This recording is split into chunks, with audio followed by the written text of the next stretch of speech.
धारावी पुनर्विकास भूमिपूजन सोहळा आज पार पडला। धारावी पुनर्विकास प्रकल्प लिमिटेडने गुरुवारी सकाळी माटुंगा इथं आरपीएफ मैदानावर हा सोहळा पार पाडला। सेक्टर 6 या भागात झालेल्या या भूमिपूजनाने रेल्वे कर्मचाऱ्यांची निवासस्थाने आणि कार्यालये उभारण्याच्या कामाचाही शुभारंभ झाला। धारावी पुनर्विकासाच्या निविदेनुसार ही रेल्वे कर्मचाऱ्यांची निवासस्थाने आणि कार्यालये सरकारकडे हस्तांतरित केली जाणार आहेत। मात्र विरोधाला घाबरून सरकारने गुपचूप सोहळा उरकल्याची टीका खासदार वर्षा गायकवाड यांनी केली आहे।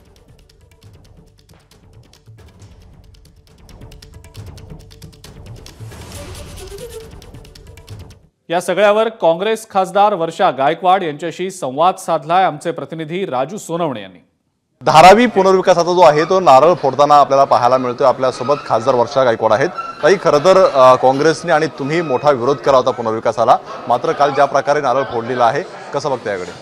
असं आहे की तो नारळ कधी फुटला ते कोणालाच माहित नाही। एकदम छुप्या पद्धतीने आणि तो घाईघाईने आणि एकदम लपून नारळ फोडण्याचं काम झालं।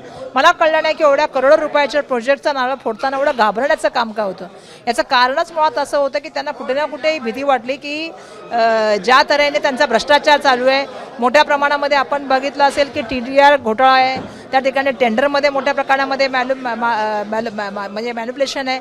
त्याच व्यतिरिक्त ज्या DC रूलमध्ये कंडिशनमध्ये आणि आपण बघताय की मोठ्या प्रमाणामध्ये ज्या सगळ्या जमिनी घेण्याचं काम त्यांना चाललेलं आहे। या सगळ्याला सातत्याने आम्ही आवाज करण्याचं काम करतोय, म्हणून घाबरून त्यांनी काल केलं। पण आमचा त्याला विरोध आहे। लोकांना बरोबर न घेता कुठला विकास होऊ शकतो काय? स्थानिक खासदार आहे, तुम्हाला काही निमंत्रण वगैरे द्यायचं? बिलकुल कोणालाच निमंत्रण नाहीये। कोणाला बघितलं का तुम्ही फोटोमध्ये कोणाचं आहे? लोकप्रतिनिधी नाही आहेत, लोक नाही अशा खोलीमध्ये भूमिपूजन करतात।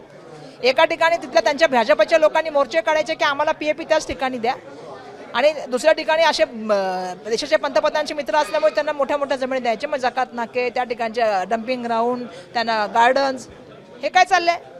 सॉल प्लॅन लँड एका ठिकाणी उपमुख्यमंत्री महोदयांनी सांगायचे तिथे मँग्रोव्ज आहे, फॉरेस्ट आहे, तिथे करता येणार नाही एखादी गोष्ट, शेड बिल्डिंग बांधता येऊ शकतात।